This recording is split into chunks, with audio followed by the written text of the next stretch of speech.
marqué on air toujours. Tu veux que je te réinvite?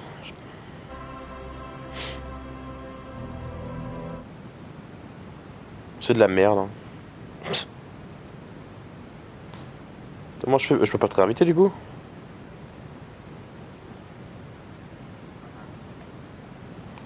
Via YouTube. Mais tu m'as au moins sur YouTube.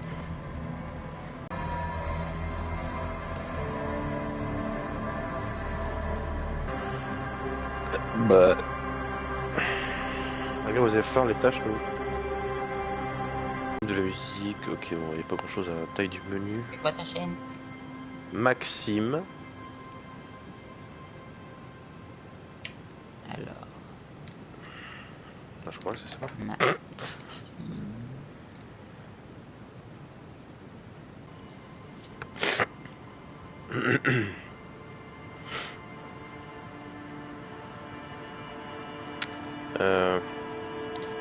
Espace.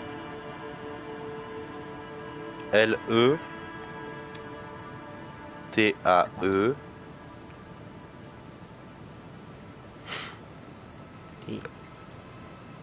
A-E. R-O-N. Mon famille quoi. L-E-T-A-E. R-O-N. R-O-N.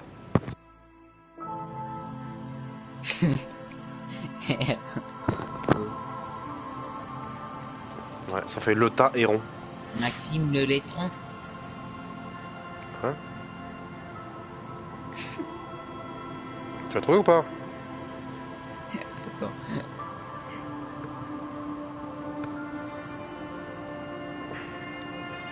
Ah ouais. Ouais, Maxime le Laitron. Ta gueule. Oh non. Quoi? On m'entend. Attends, je vais couper ma diffusion.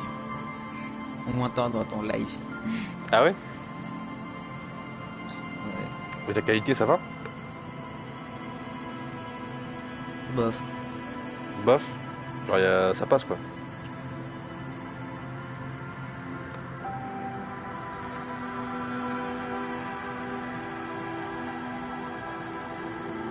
Non, ça va passer. Bah alors, ah, tu veux que... Bon, c'est pas grave. Comment je fais? Je sais pas comment je fais moi.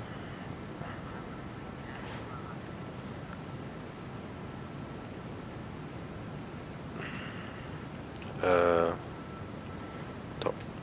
À l'écran. Paramètres de la partie.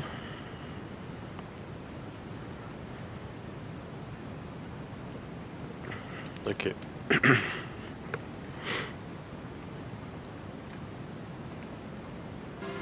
Là. Bon. Je sais pas ce que c'est le jeu, hein. C'est juste que c'est très bien. Il a eu... Ah voilà, du coup c'est les Grammy... Les Game Awards. C'est le truc que je fais dire. Alors, commande. Mais pourtant j'ai enlevé le truc, non? Mais oui. Paramètres de partage audio. Attends.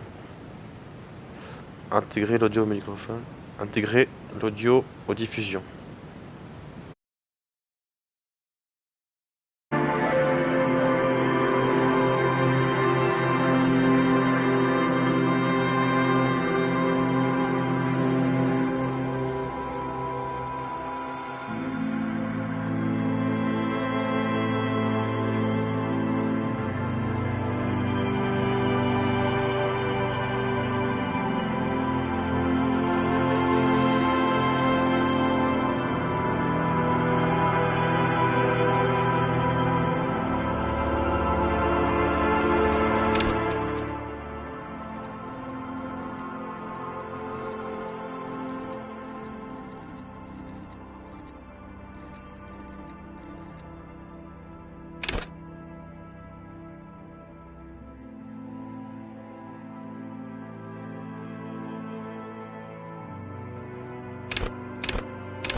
There is nothing. Only warm primordial blackness. Your conscious ferments in it. No larger than a single grain of malt. You don't have to do anything anymore. Ever.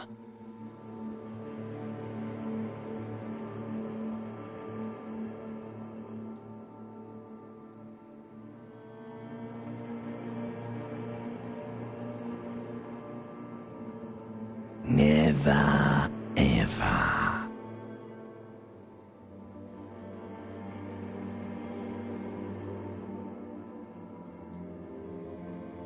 An inordinate amount of time passes. It is utterly void of struggle. No ex-wives are contained within it.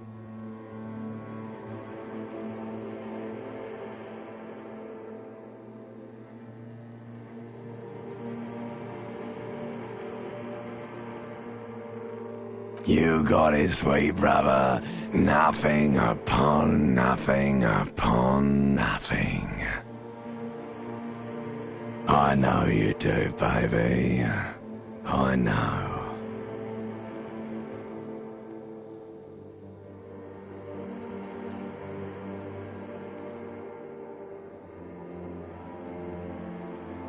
Coming right up, sir. Smooth passage.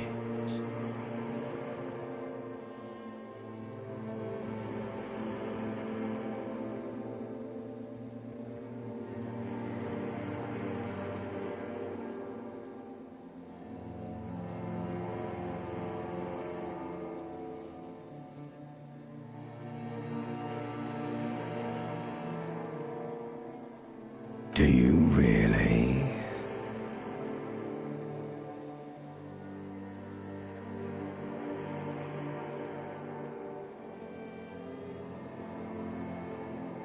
You wouldn't like it if I told you what was back there. Why'd you think you had to bludgeon yourself into oblivion? Or did you not sense yourself marinating? Poured so much on yourself. Got a bit carried away, did we, Chef?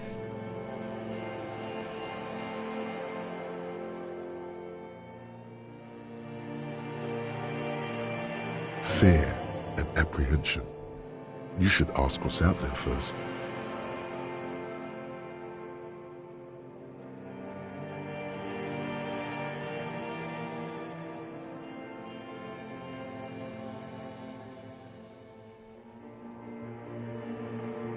There's this giant ball there. And evil apes. And the evil apes are juking it out on the ball. You're one of them. It's basically all just evil apes juking it out on a giant ball.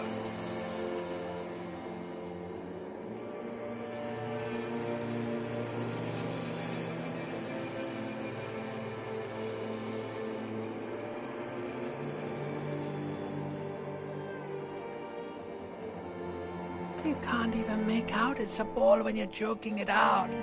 It's that large.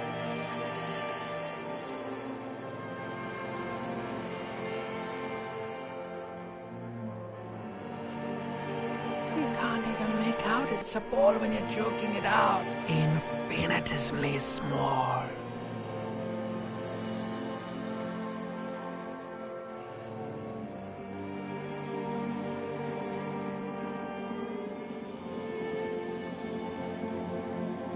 Vying for resources is just a stupid expression you picked up somewhere. The part of the presentation you want to take home with you is this. You have to beat the other evil apes in the face, or you lose. Yes, it is. And you drowned in that sadness along. You lost.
This fan has two chain pull switches.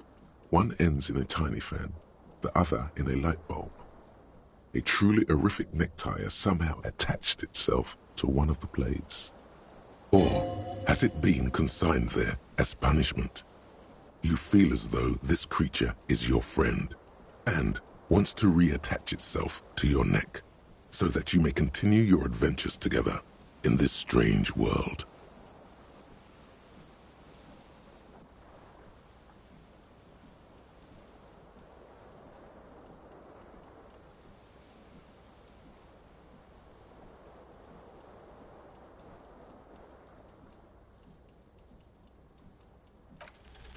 You reach out to grab the tie, but what's this? Diffuse, radiating chest pain. Doom comes over you.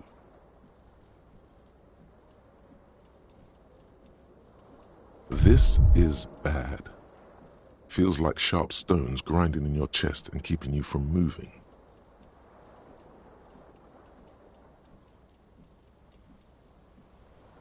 For quite a long time. Still ongoing. Now is a good time to start worrying. Finally, the pressure recedes. You find yourself covered in cold sweat and trying not to move, hoping it would. The blades come squeaking to a halt. It should be easier to reach the tie now. A terrible mistake. Turn the lights off immediately. You can practically feel the photons burning a hole. It's just a little hangover-induced photosensitivity. Don't overreact.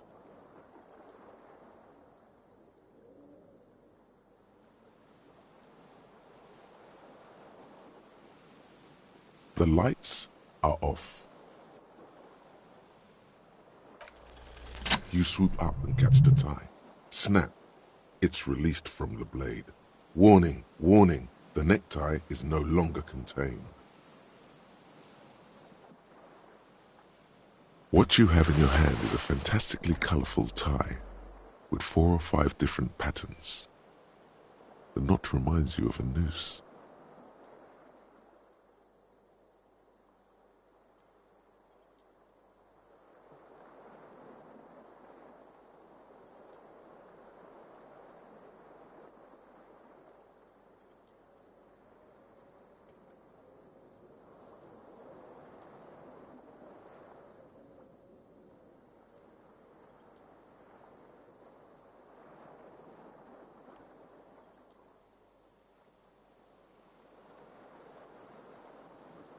The switch must be broken because nothing happens.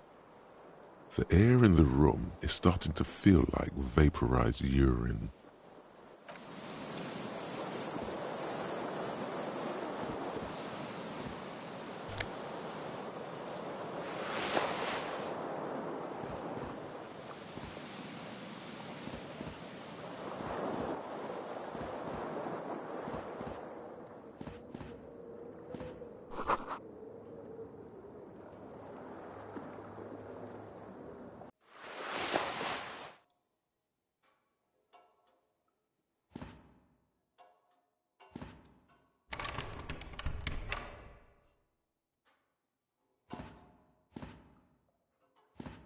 A mirror hangs above a bent and broken sink. In a fierce discharge of masculine energy, someone has ripped half the faucet off. Hot water sprays from the base and steam covers the mirror. You cannot see yourself, just the outline of a man. Suddenly, you realize you have no memory of the face that awaits you there, underneath the soft vapor.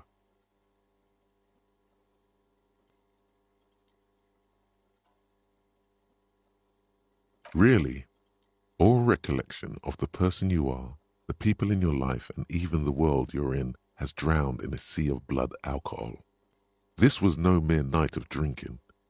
It was a deluge of world-ending.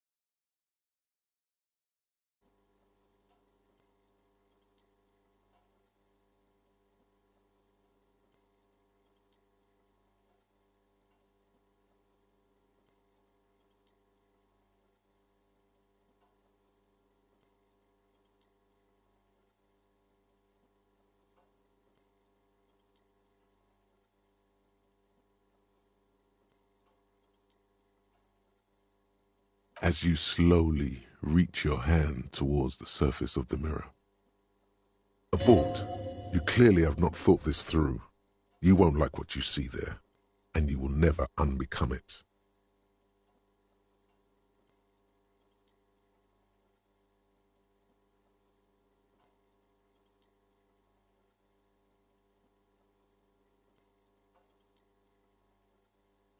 Yeah, there is definitely something wrong with it.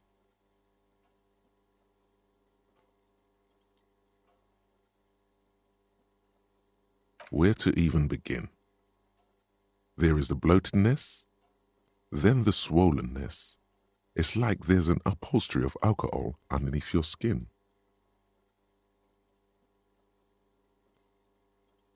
Bet you are. Your nose feels like a small balloon in the middle of your face. It hurts when you honk it. It doesn't appear to be a particularly tiny nose either. Not with all the drinks it's absorbed for you.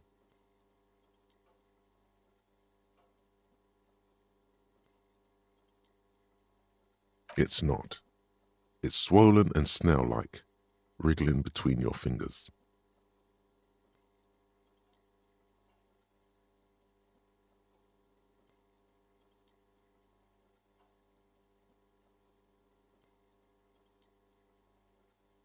Don't be scared.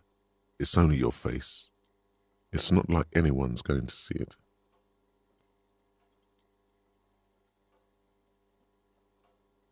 Behold.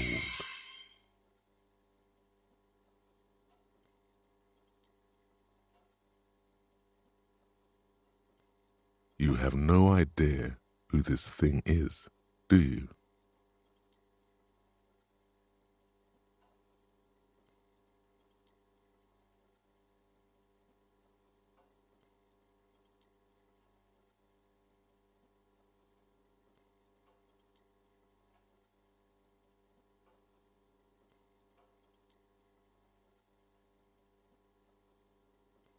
It appears you're also dead.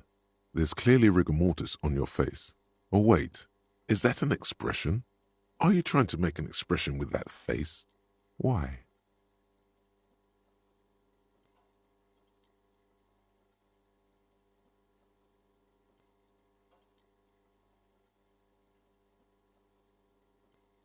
Please stop.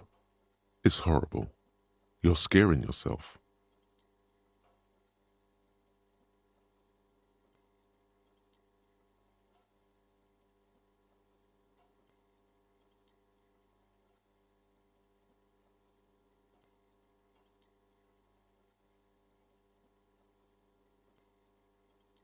Oh my God. You can't stop. It's like it's not even voluntary anymore. You have worn that grin into your face, and what does it even mean? What is the emotion you're trying to convey?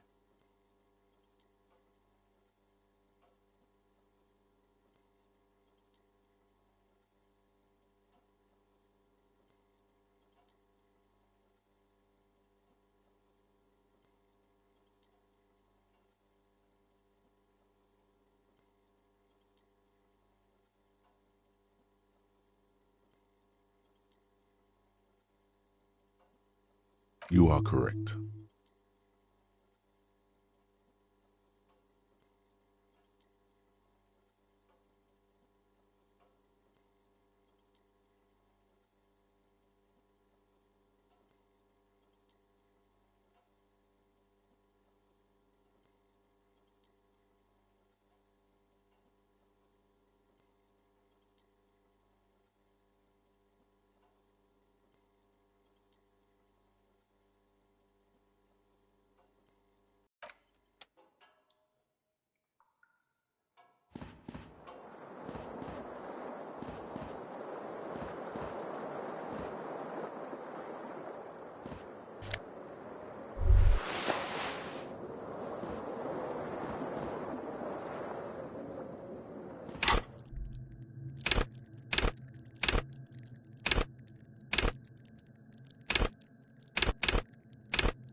You hear a jingle. Keys are clinking in the pocket of your flare-cut pants.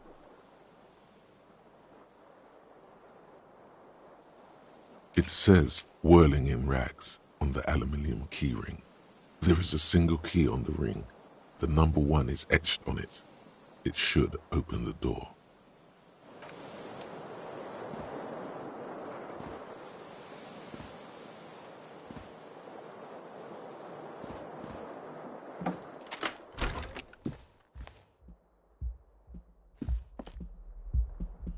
Hello, officer.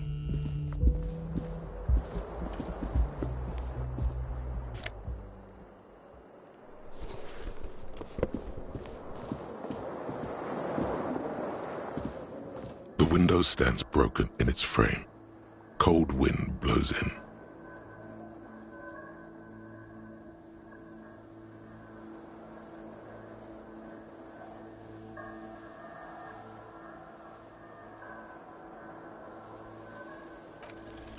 What do you mean, assess the damage? How would you do that? What are you even trying to do?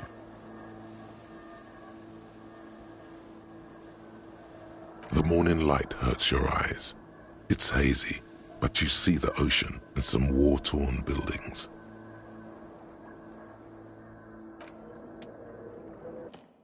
A mirror hangs on the bathroom wall.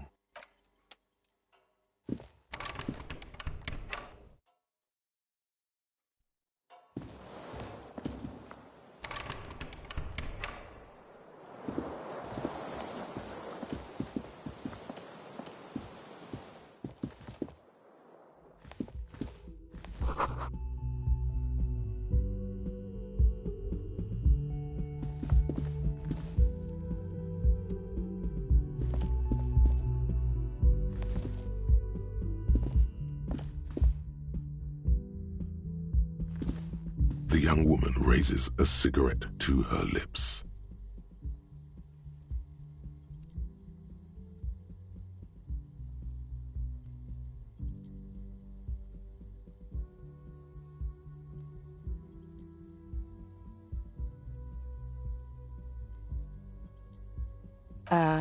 No. There's only one solution to this. You're a businessman.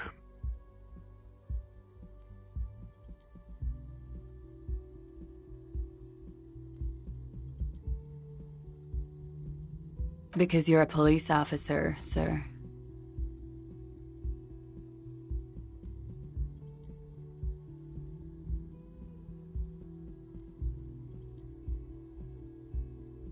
I am, yes. Unless you've been feeding us a set of very well-rehearsed lies all this time.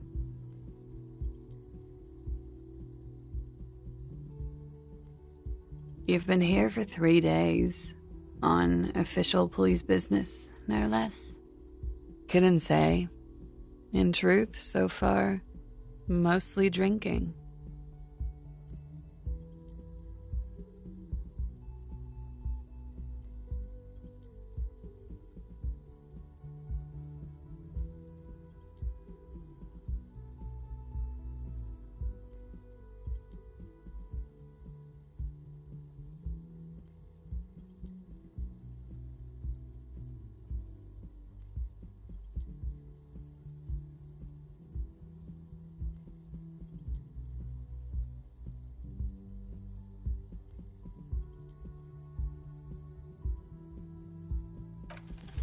The words have already left your mouth.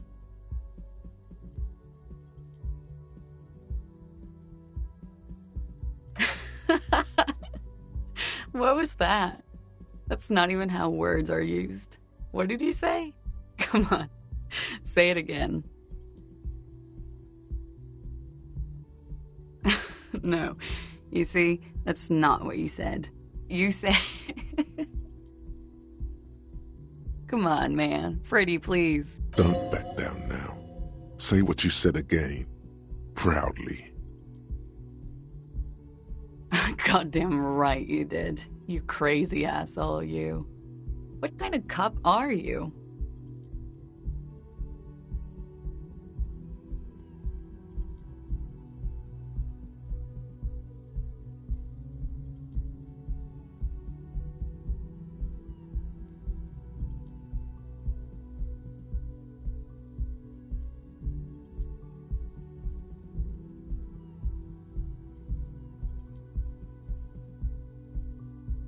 Don't be. It was funny. And anyway, who gives a shit? She appears to genuinely want you to understand it, So what if you can't pull grade A pussy anymore? There are other things in life. More meaningful, more fitting for a man your age. This is Fata Morgana. One thing, though.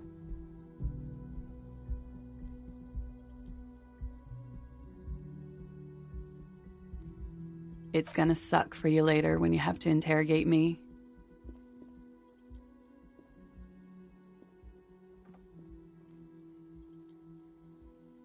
And for the record, no, I didn't do it.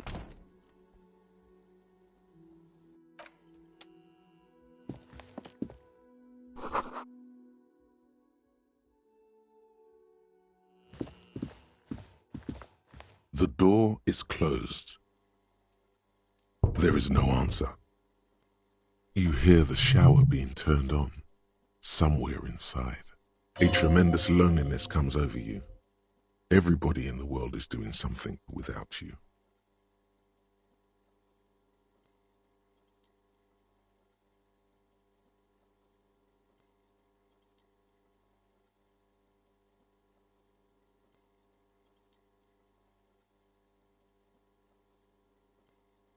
The door is closed.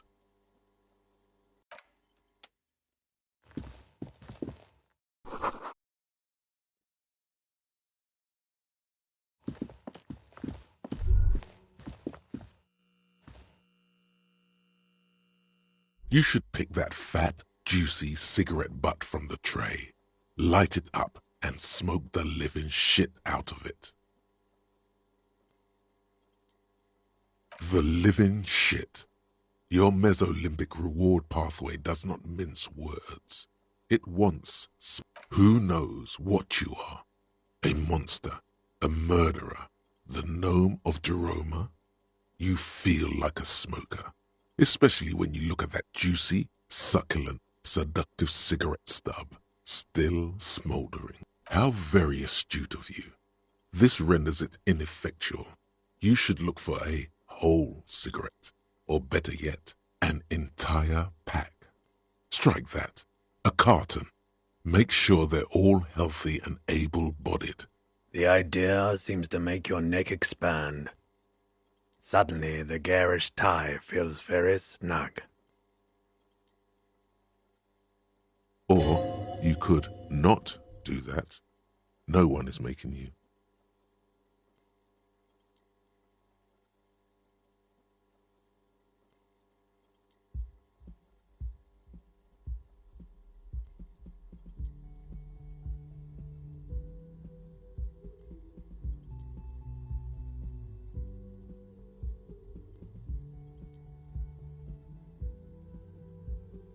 Good.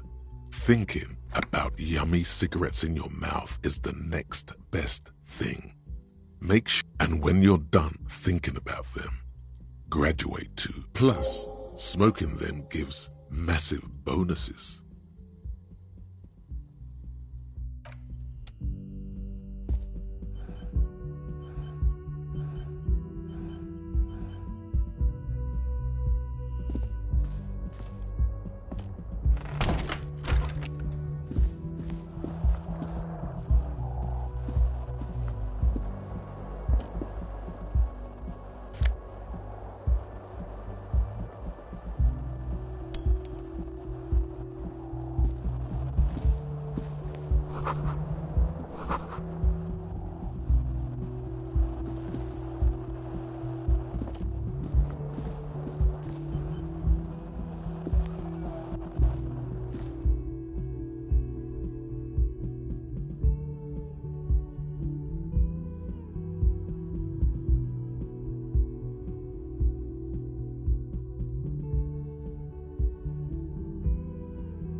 You should totally sing karaoke here, the first chance you get.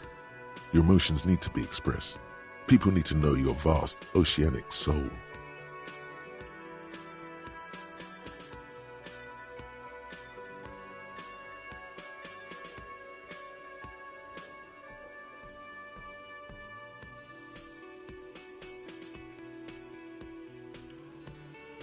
Of course, at this point, precise measurements of your soul can only be performed from the outside.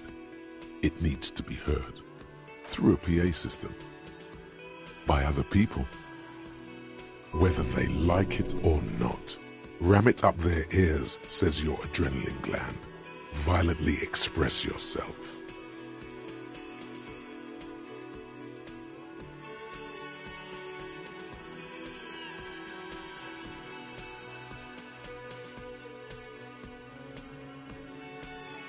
You have not yet stumbled on the right lamentation, but it's out there. It'll come to you. You will wreak havoc with it. Don't worry.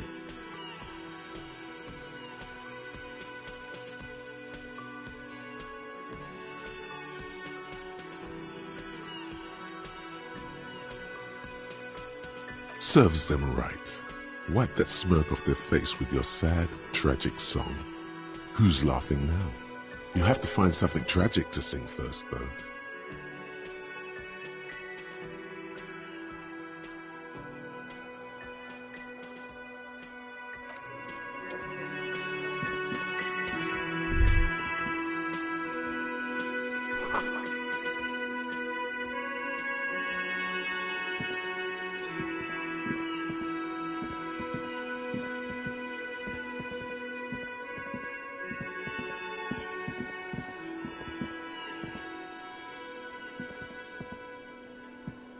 A man in his late 20s stands behind the counter.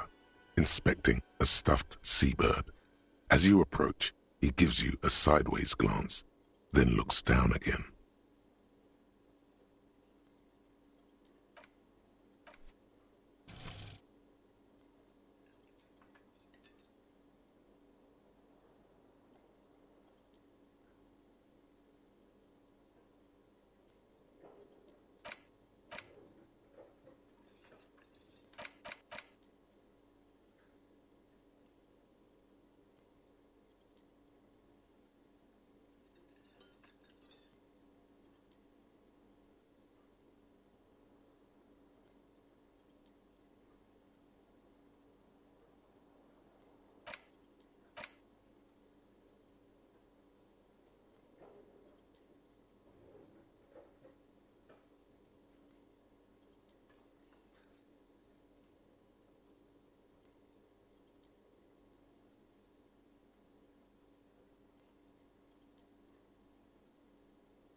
That was disdain in his eyes. Even now he's purposely ignoring you.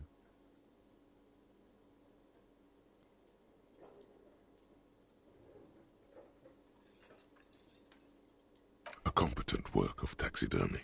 The white and brown seabird lies among piles of coasters and drying mugs. One of its wings broken. Looks like the bird was ripped off the shield that was used to mount it. Most likely, something about it makes you feel bitter.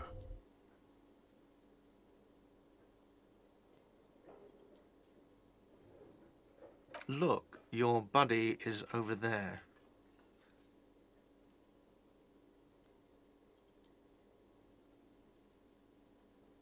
Why don't you go and talk to him, okay? He pretends not to hear you, concentrating on the bird instead. No, I'm not the bartender. I'm the cafeteria manager. Mm-hmm. Oh, no, you're a hero. A real hero cop.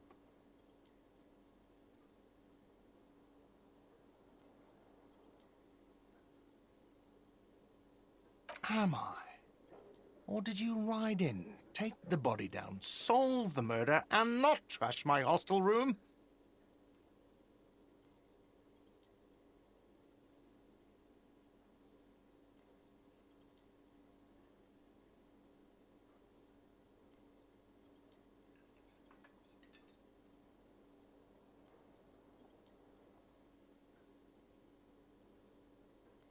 Oh, it's not? You're right. It's not. He has no respect for you personally, but this man sees himself as a law-abiding citizen, and you a representative of that law. He tries to avoid outright conflict.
Hello, sweetie. You shouldn't keep your colleague waiting.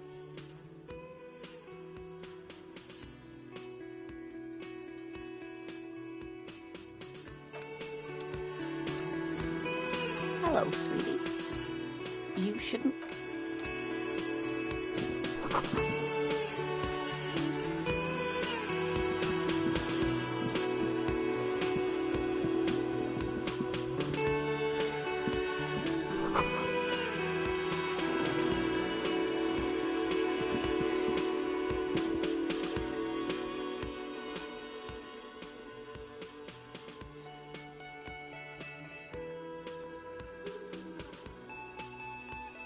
His open hand, you see a blister pack of headache medicine.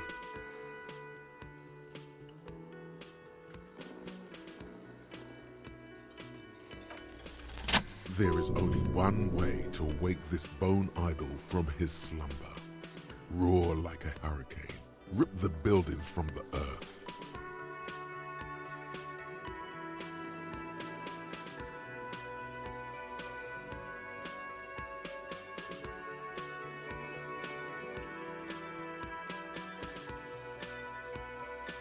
Why the yelling man?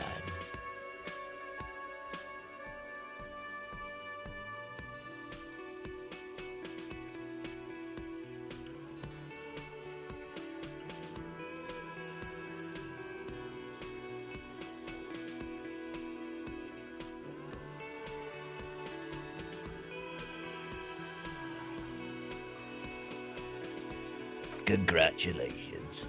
You've seen the future. Now, if you excuse me again, officer. Officer, even after a rude awakening, this dock worker respects the police. More than they usually do, at least.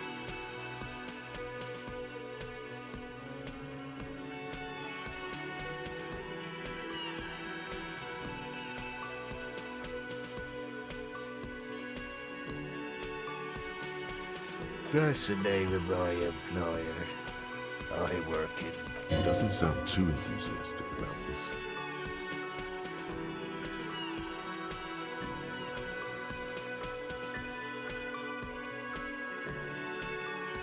How's it going?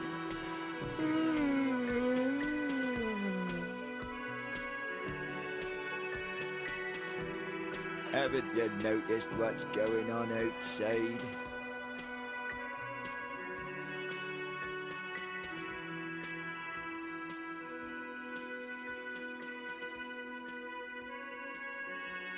We're in the middle of a strike down at the harbour, trying to force some sense into... For one, I get you some more shut-eye in the mornings.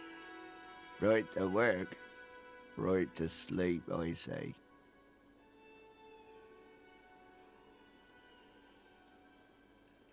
We are the workers, the union. We know what we need, what's right for us. Okay, I guess there's also Everard. He's in charge of the union. He's smart, knows how to negotiate. He's got our back.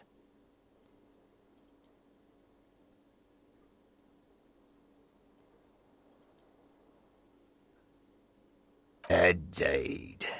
Help yourself to some. Wait, no. Oh, it's empty. Sorry about... Thank God, no.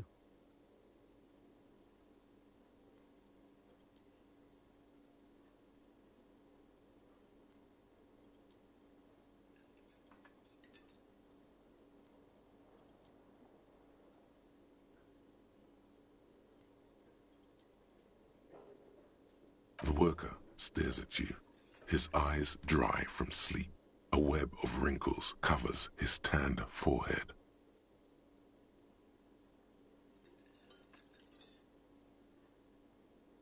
I don't know what you're talking about, kind sir.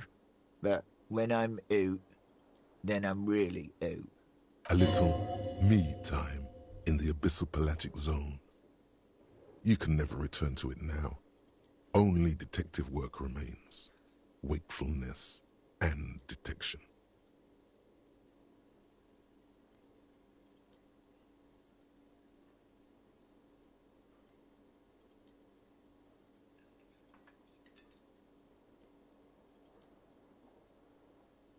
The dock worker doesn't answer.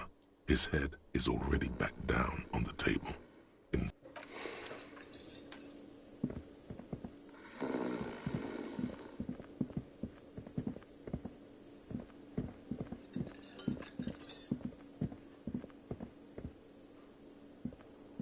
A bespectacled man in an orange bomber jacket is tapping his foot on the floor.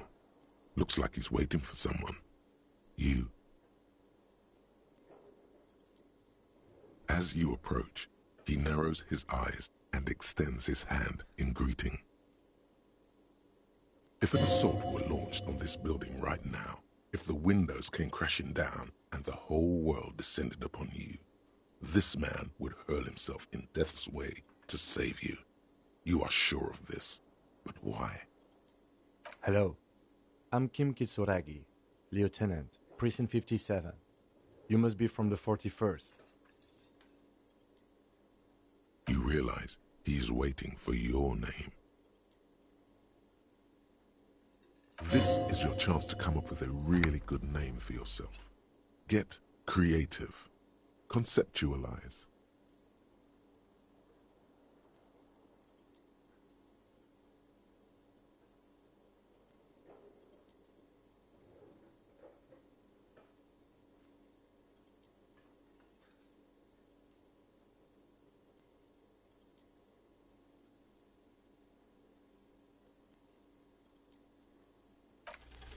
Raphael Ambrosius Cousteau.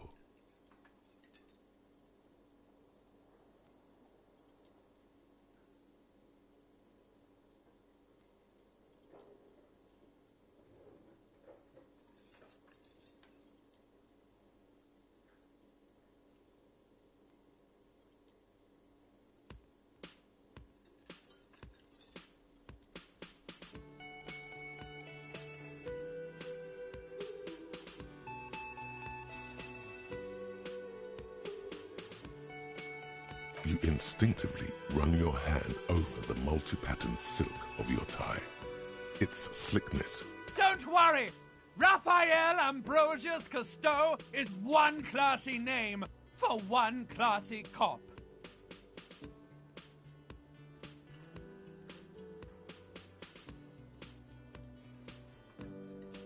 Yes, well. It looks like we had a little scheduling error on Sunday. Saturday too, actually. Have you had time to talk to the manager here?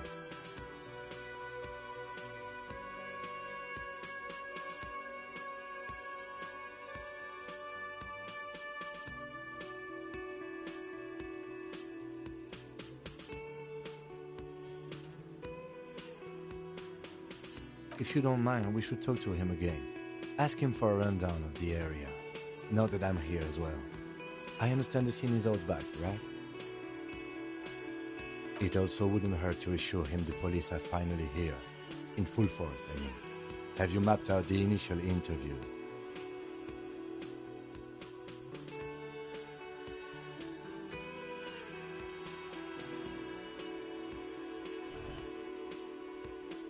Okay, we'll have time for that after we take a look at the coroner's case. Have you removed the dead body from the tree?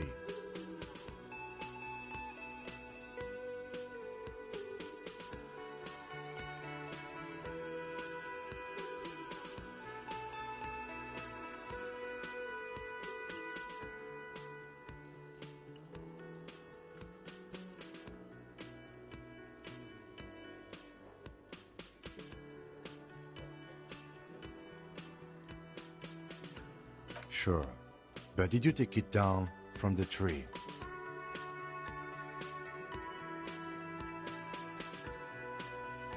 So, the body is still in... This is the first time you detect a weariness in the lieutenant's voice. It is obvious he would have preferred for the body to no longer... Where it has been hanging for 7 days straight. We should go there as soon as we are done talking to the owner.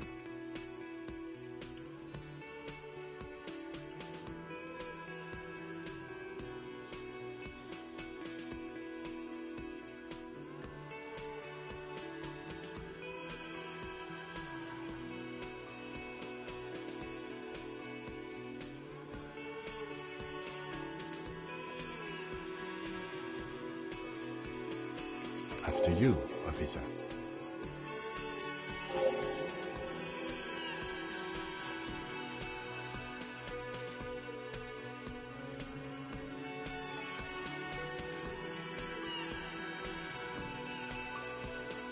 If you're about to embark on an investigation, shouldn't you have a badge?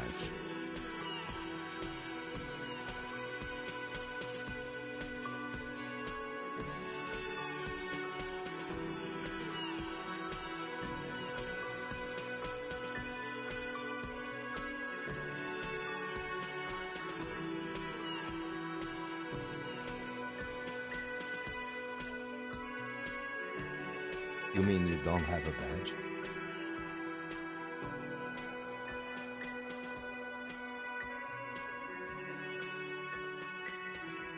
Losing your identification card is a serious matter. My vehicle has a shortwave. You can use it to report your badge missing. I advise you to try to locate it as quickly as possible, but getting the body down should still take precedence. Lieutenant Kitsuragi is now in your party. You can talk to him whenever by interacting with him.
The man with the unimpressive beard notices.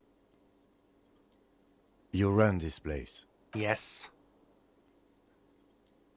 I am Kim Kitsuragi from Precinct 57. This is an inter-district investigation, so joining me from Precinct 41...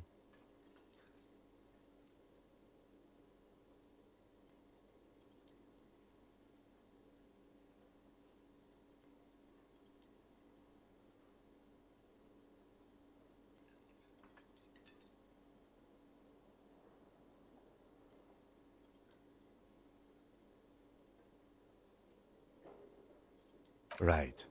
Now, I know it took us a while to arrive at the scene. It also took you a while to call us and report the dead body. It was you who placed the call, yes? No, I only just got here. It was probably Sylvie who called you. She usually works the bar here. I'm only temporarily... Do you have her number? As a matter of fact, I do.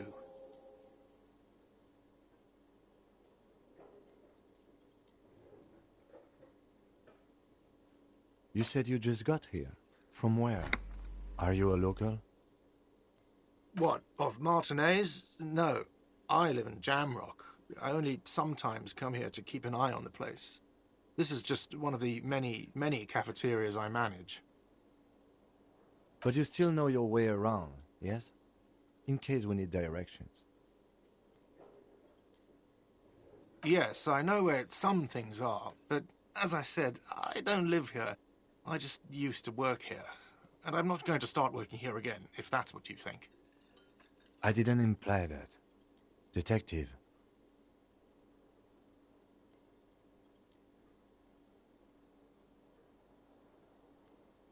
It's your turn.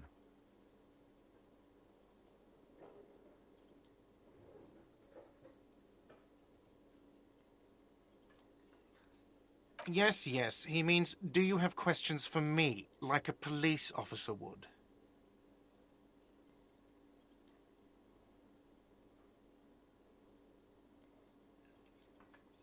She went away because none of your business. Extra fine.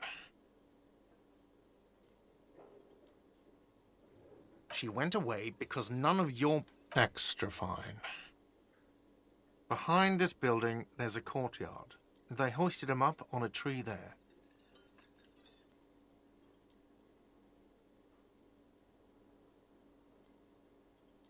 That's easy. See that door there? First you exit through that. Then, to your right, you should see a big hole in the fence. A really big one. You can get to the courtyard through there. No need for the keys. The hole is big enough for the Franco-Nigerian cavalry to fit through.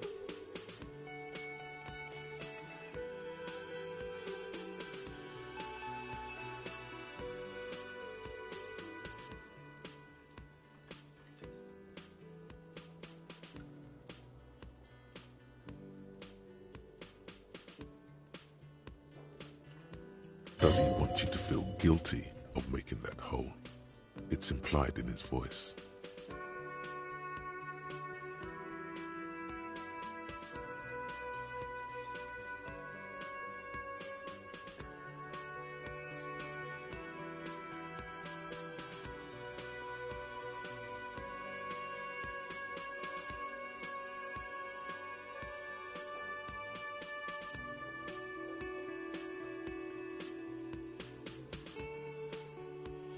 I don't know who killed him. I'm not the police. That's your job. What are you, crazy? Of course I didn't kill him. Suddenly you tense up. Blood is being pushed to your muscles. You should hound him on this. Hound him hard, the prey drive says.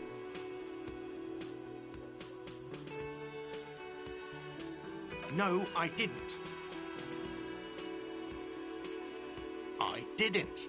I don't appreciate this. What is this? Do I have to answer him? Is this mandatory?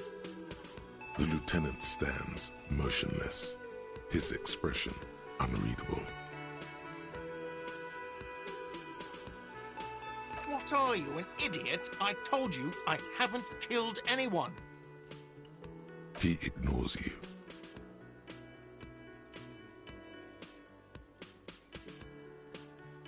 Let's go. Not so fast. You owe me 130 real. No one is saying the multi-pattern necktie you found tied to the ceiling fan can talk. No one. It must be merely imagination. But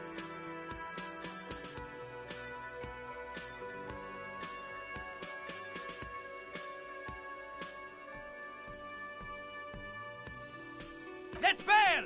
Time to push the eject button! Sounds like a responsibility! You don't like those! no, don't listen to him. It's madness. Just talk.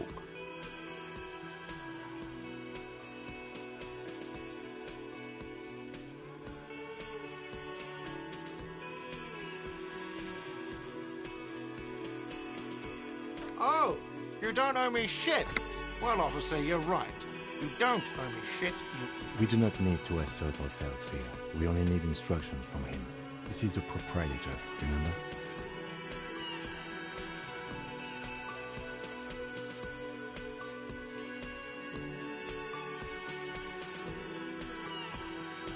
You know, I get this all the time. Some hobo comes in here or some backpacking arsehole off the boat. The next day, when they can't make their fees, they get aggressive. I just never thought I'd be... Who does that clown think he is? Arrest him!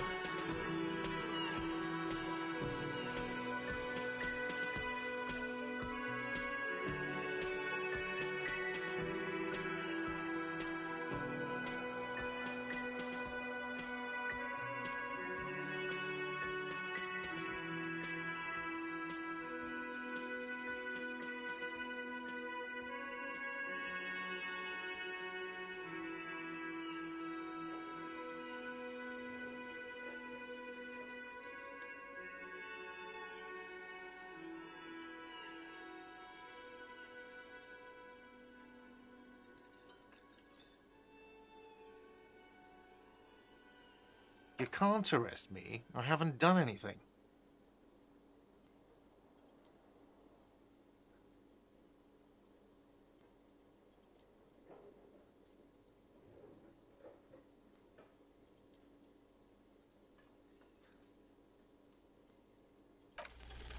From the bottom of your blue soul, a term emerges.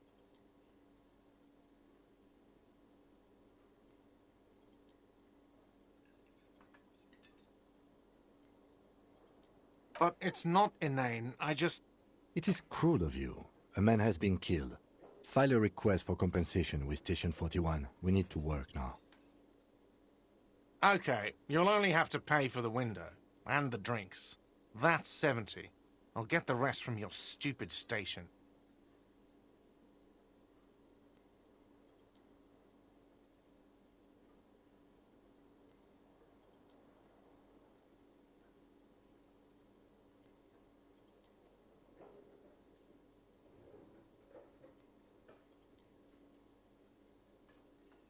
You still owe me 70.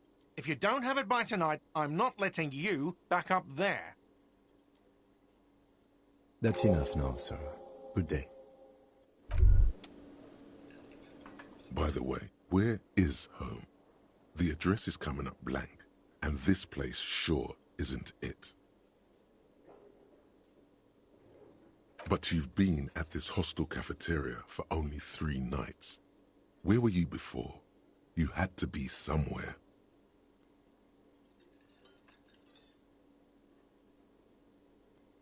You don't really know, do you?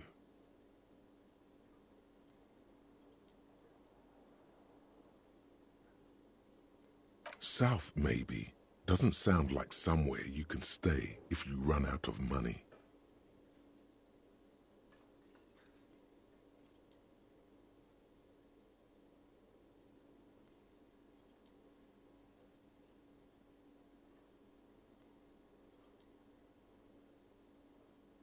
You can try.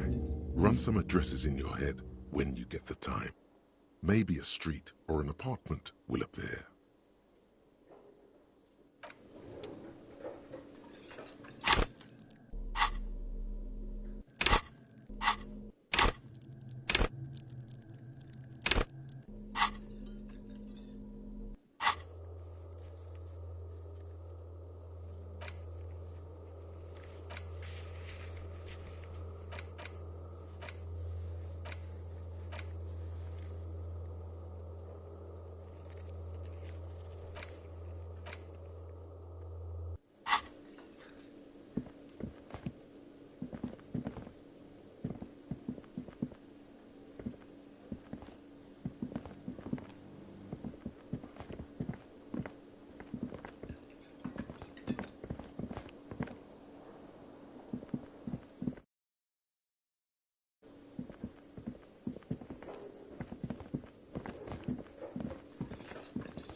That sugary black rum stain on the counter makes you teary-eyed with joy.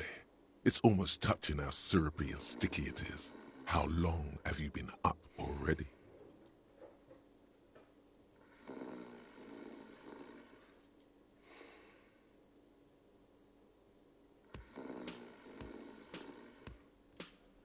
Sweet Lord, a whole hour. And you haven't thought about rum and lemonade in all that time? You've truly extinguished all trace of yourself.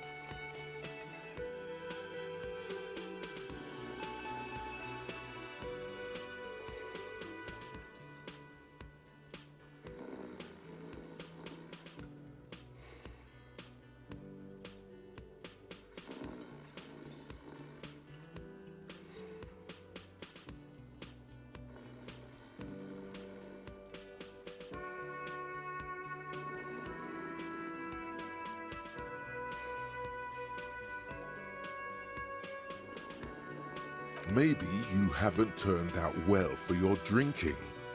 Have you thought about that?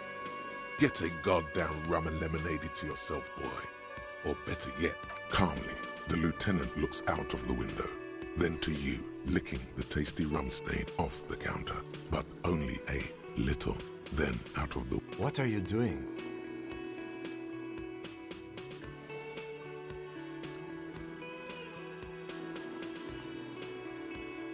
We should move. A real drink would go well with those cigarettes you're looking for. That's a great combination.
Yes?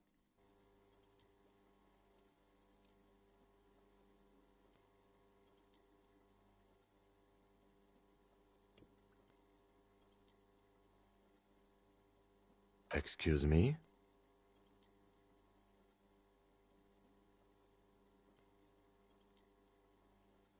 You have a distinctive way of walking. If I were to walk in front of you, we would surely collide. I hope you don't take this the wrong way. It's just a collegial observation. In the 57th, we call it the Jamrock Shuffle. Officers from Jamrock's 41st Precinct tend to move a bit erratically. They say it's a scene-clearing technique developed by one of your lieutenants for gathering evidence. It's erratic, yet thorough. Prioritizes containers.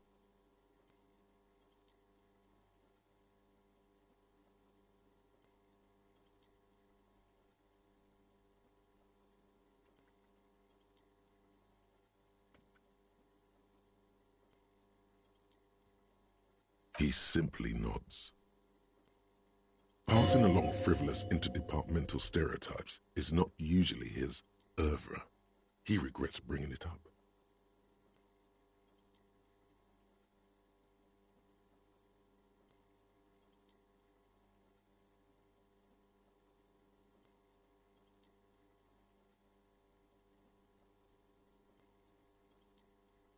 Me?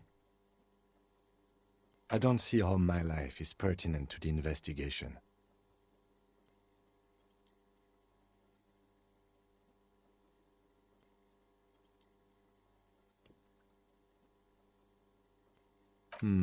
That's a fair point. All right, for the good of the investigation, what do you want to know? That's correct. That makes him a Beano-clad, completely uncopped material, if you say so yourself. Are they? They are mostly just cumbersome.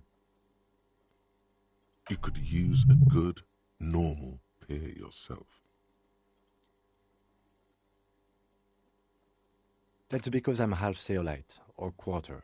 My father's father was from Seoul. So was my grandmother, but from my mother's side. It's not an interesting topic.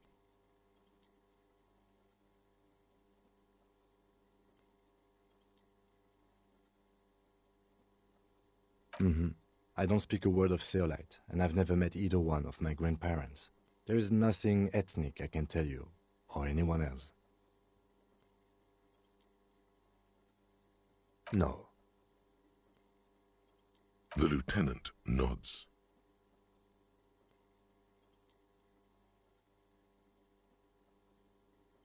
No. Your brain sends the signal to your lips, but is exercising psionic control over you. Something the matter, detective? This guy's got authority off the charts. With just the flick of his eyebrow, he's able to make you his thrall. Nothing. You better hope he doesn't abuse his authority. There's a lot of it.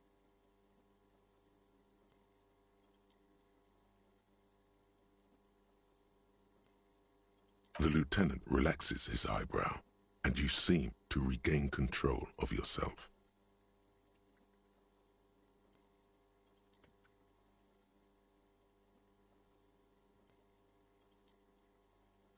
What do you mean? I have no idea what you're talking about.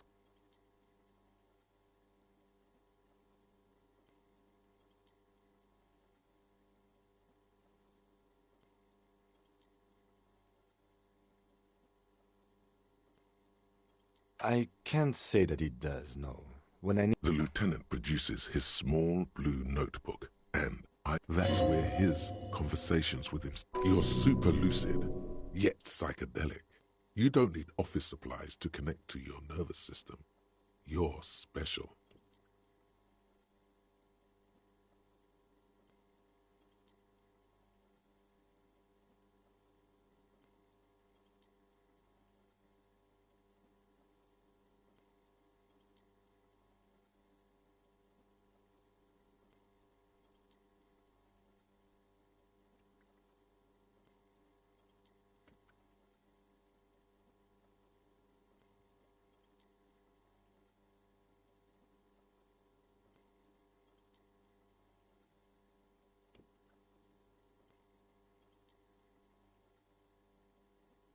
Good. Let's change the subject.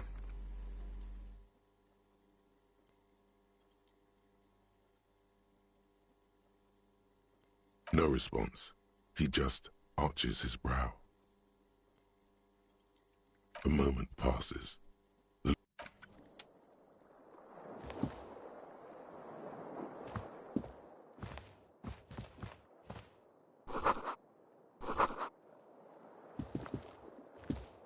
The window stands broken in its frame. Cold wind blows in.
There they both are, two identical shoes, both copiously green and indiscriminately snakeskin, reunited on your feet.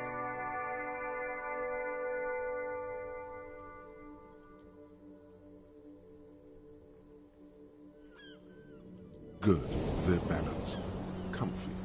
Feels like the only good thing about you right now, truth be told.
old call box with a matrix of push buttons lists all the companies in the East Delta Commerce Center.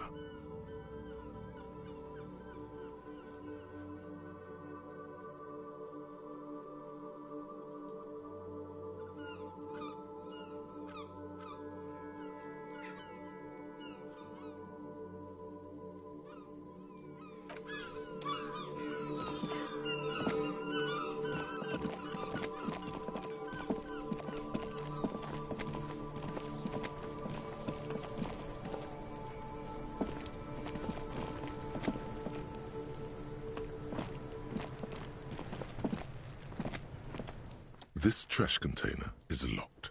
The sliding lid has a padlock that says, "Whirling in rags." There's something in there, not necessarily connected to the case, but still.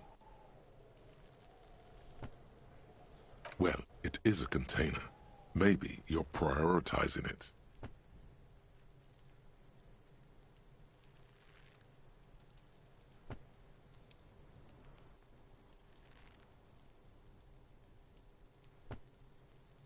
The lieutenant leans in to inspect the lock. We could try using a pry bar. There's one in my motor carriage, or...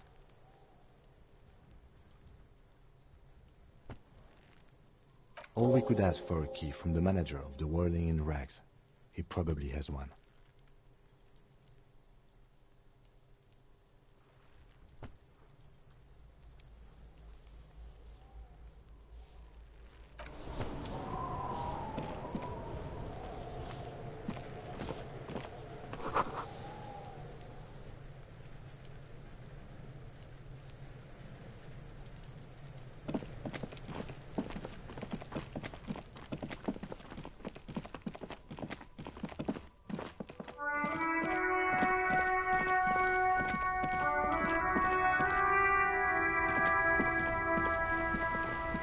Before you stands a motor carriage.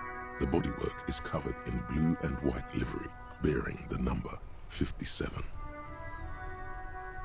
Vapor emanates from the large engine on the back of the vehicle. It hasn't had time to cool off yet.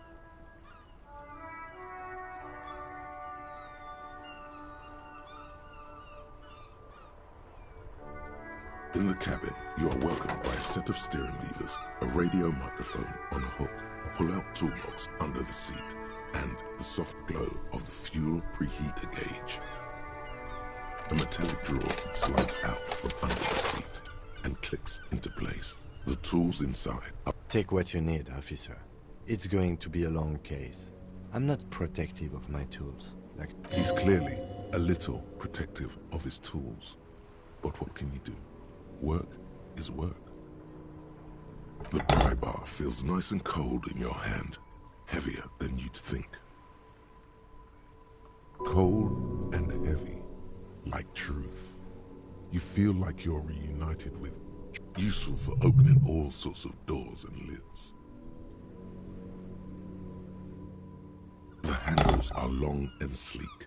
Snap, snap, go the cutters in your hand. It's robust, weatherproof, and well-made. Police issue, blue. Lets you see things in the dark you would otherwise miss. The pull-out toolbox slides back into its nest. Preheater gauge casts a warm glow on the steering levers and the radio on its hook.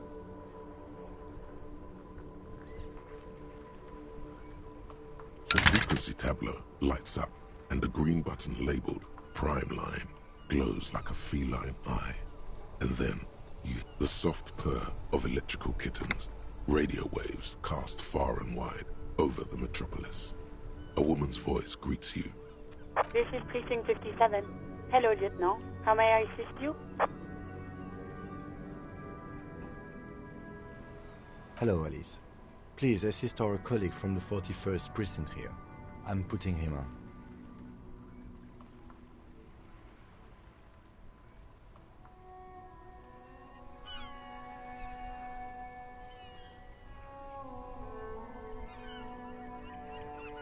This is Officer Alice Demetri, Precinct 57. How may I assist you?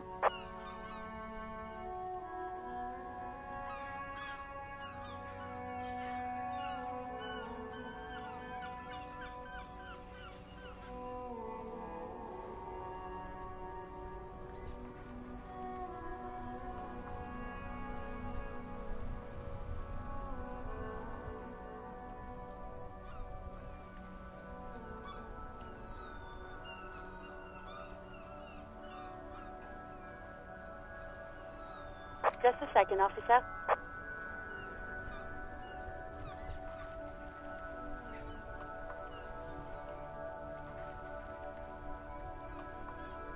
Ten 2, 10-5.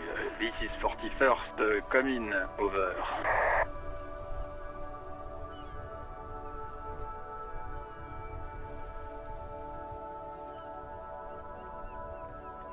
A scrawny old man sits in a dusty cubicle, smoking, with a large white rectangle sewn on his vest. In front of him is a box-shaped apparatus with an array of wires and antennas. The radio switchboard. 10-4, what's your status? Over.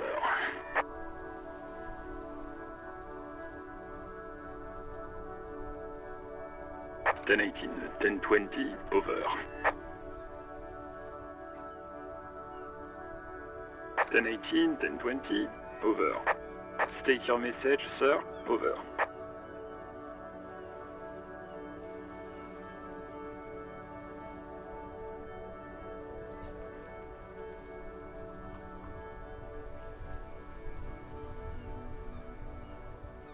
Ten 9, repeat message. Over. 10-4, message received. This is a very serious situation. I need to 10-22 the... 10-22, the captain. This sounds bad. Bad and scary. Is it him? What does he want? Says he lost his badge and needs to report it. He what? He lost his badge? Who lost his badge? Dick fucking Mullen. Who do you think? It's Officer Dick Mullen from the bestseller Dick Mullen and the Lost Identity.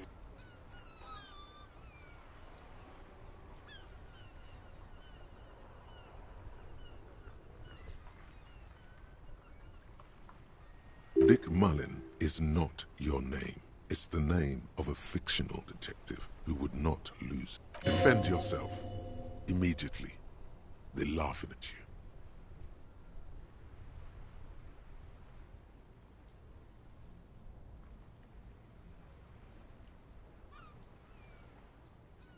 He says this has probably happened to other policemen before him and laughs sarcastically.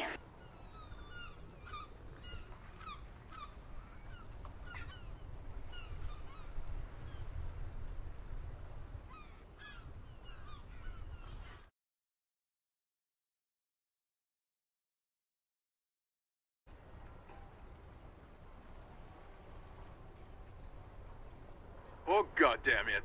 Is he fucking kidding? The whole station's gonna be dicked for this.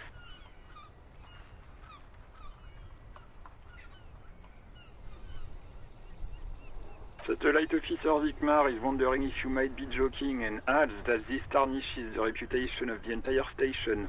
Over. Mullen dicked us.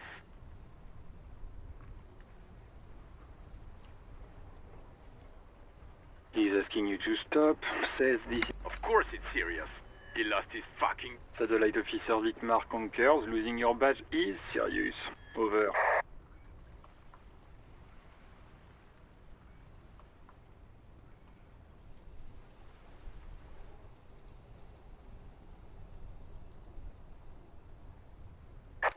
I hear you, officer.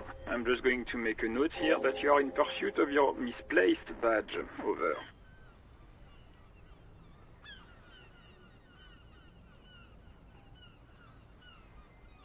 Fuck me. Mac, come here. You've got to hear this. Dick Mullen lost his badge. What's going on? Super Cop here lost it. He lost his badge. He lost his goddamn fucking badge. 10-9, come again. I didn't get that. Over. New heights even for Captain Sober. Ask him. Ask him if he's lost his gun, too. Sergeant Orson wants to know if you lost your gun too. Over. Check your pockets. Check your... Holy fuck. You don't know where it is, do you? No. It's gone. It's not fucking... Don't sweat it, Bratan! You don't need a gun to have fun! We can still have fun! 10-9, come in, officer. Did you get my question? We were wondering about your gun. Over.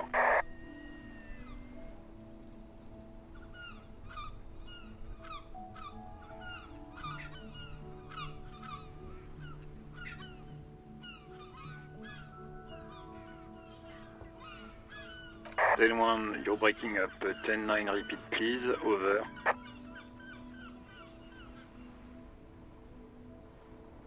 Ten 9, come in, officer.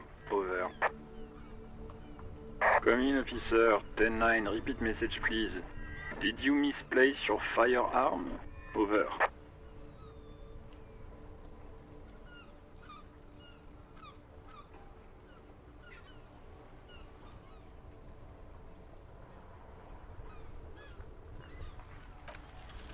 Even before you can get the words out, everything gets scrambled in your brain.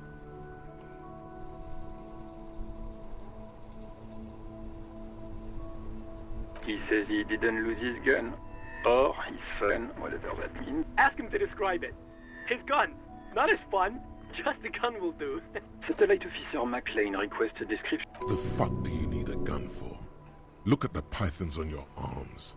You are a gun. Oh, request a description, huh? We'll give him one. Describe the plasma gun.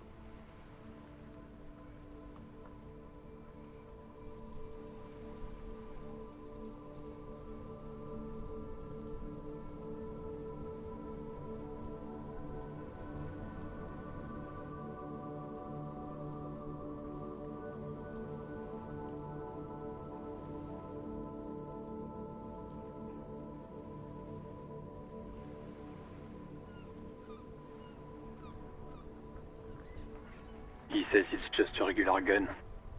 Sounds like he's being deliberately vague. Detective Mullen has done it again. Where's my gun? Dear God, he lost his gun.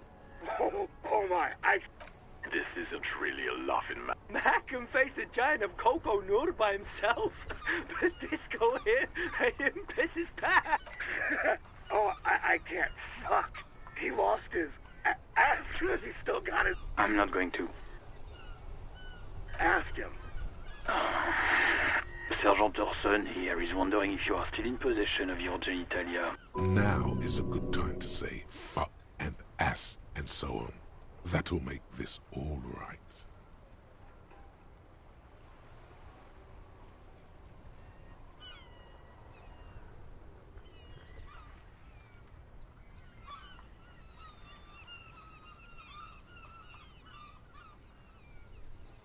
That's a negative. Not going to say that. Over. What's he saying? Share with the class. He said he sodomized your mother.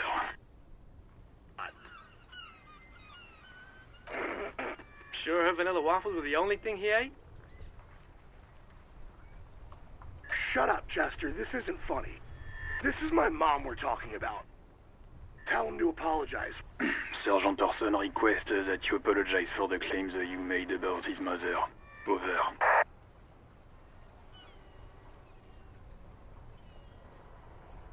He says he's sorry and didn't mean nothing by it. Okay. Tell him to find his goddamn badge and gun. That's the only thing that Satellite Officer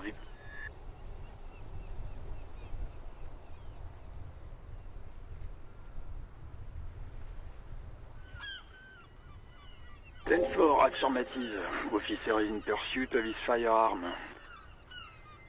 Oh, God, Officer, do you need further assistance? Over.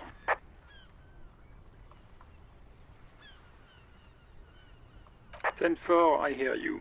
I don't have the authority to grant your request. What does he want now? He's asking for money. Is he fucking kidding? I don't think he is. Don't give that asshole anything. Right. That's a negative on the additional funds, sir. Over.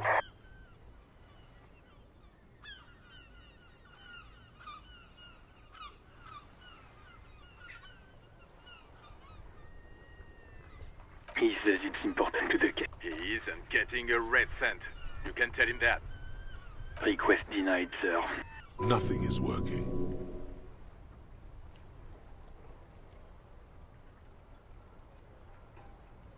He says he's in trouble. Doesn't have a place to sleep. Well, I guess he'd better crack the case before sundown. Vigmar said... Who cares what this Vic said? Pull on their heartstrings. Enough, officer. This begging is below your dignity.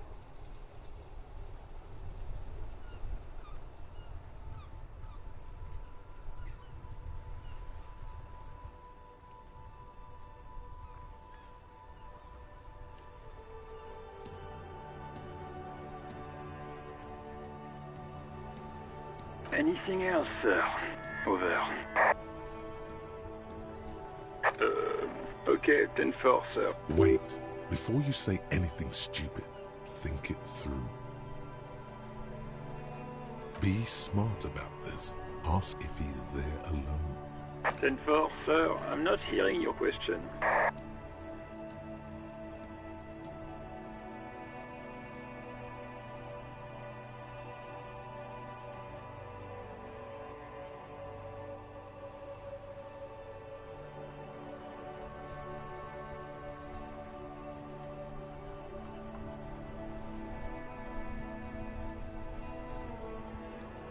That's a negative, sir. I got a 10-12 here. Over. What? What is it? He's still on the line? He wants to verify him. But of course, it says Dick Mullen, High General of the Reversholian. Tell him to stop wasting time. What do you need, sir? Over.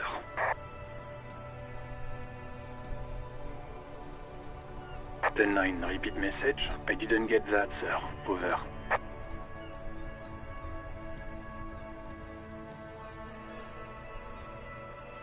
Sir, I will not have you talk to me in this manner. Over.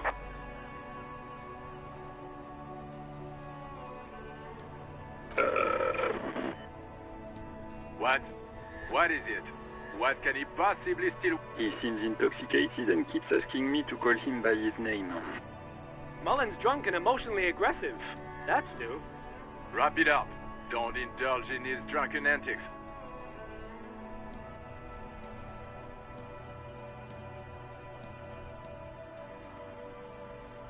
Ten-9, repeat message. What? What is... He seems intoxicated and keeps asking me to call him by his name. Mullen's drunk and emotionally aggressive. That's new. Wrap it up. Don't indulge in his drunken antics. 10. Excuse me, sir? You probably don't want to continue on this road.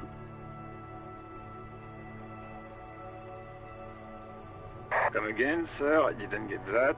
10-9, over. 10-4. Does he actually want something, or is he hell-bent on disrupting our work?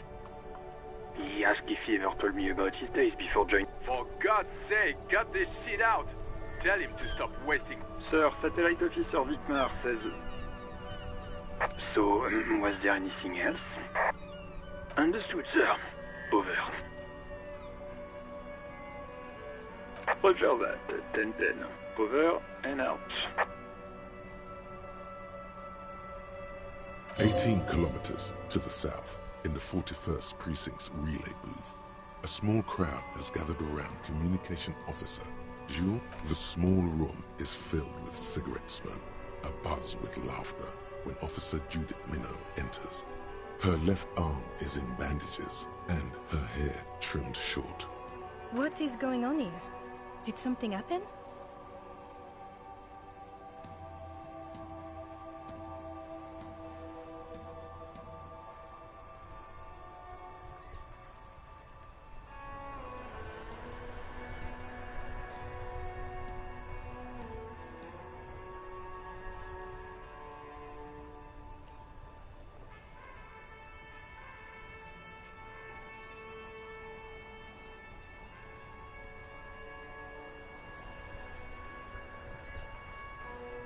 What happened is my partner made contact. It's not good. He's lost his badge and his sidearm. He seemed confused, delirious even. Mac, the torso Torson, is finger-fucking his fist, laughing hoarsely and apparently telling some dirty story to his partner, Chester McLean, near the entrance. Yeah, Mullen was fucked, alright. Sounded fucking drunk to me. Yeah, Mac's right. This was some gnarly shit there. I mean, before he started begging for money, it was... Enough! None of this is funny. It's fucking sad. That's what it is. He's a cop. He's one of us, goddamn this. We must help him.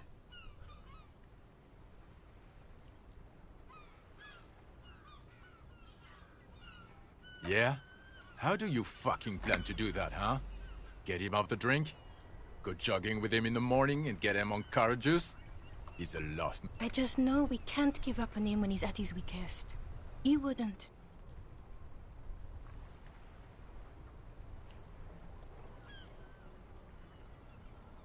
Mac, man the door. You know what he told me? I don't want to get better.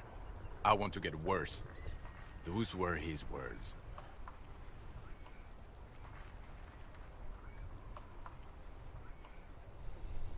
This shit does not leave this room.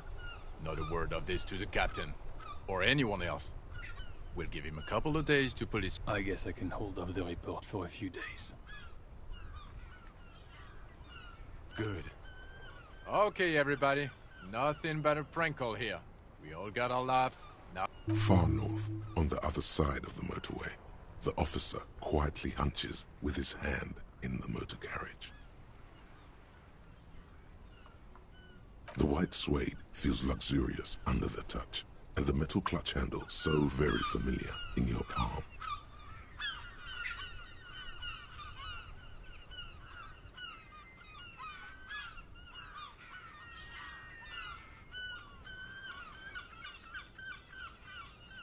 As you tap on the gauge, the indicator pin jerks as if startled. It's in the large orange sector, indicating the engine is warm. Next to the gauge is a red switch labeled heat. There's no use pressing the heat button. It won't start without the ignition key. Alternative translation. Don't even think you can drive my MC.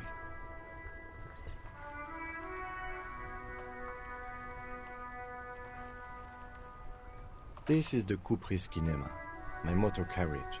You can use the toolbox and the radio if you'd like. Motor carriage, motor carriage. Something bad with a motor carriage.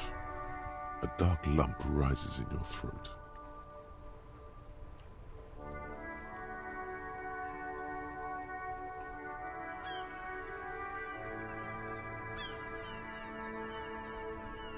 A motorized vehicle, officer. I'm sure you are familiar with the concept. We've had these for nearly a century. Nothing. It's probably nothing. Forget I brought it up. Please proceed with the carefree lollygagging. Nothing. It's probably nothing. No, I'm afraid not. We have a murder case on our hands, remember?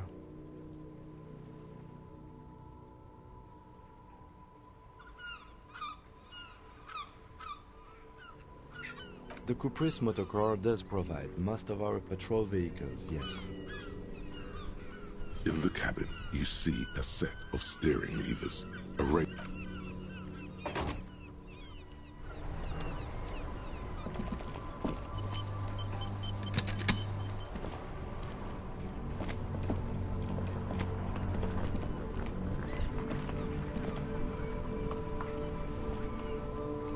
The RCM in Martinez. What can I help you with?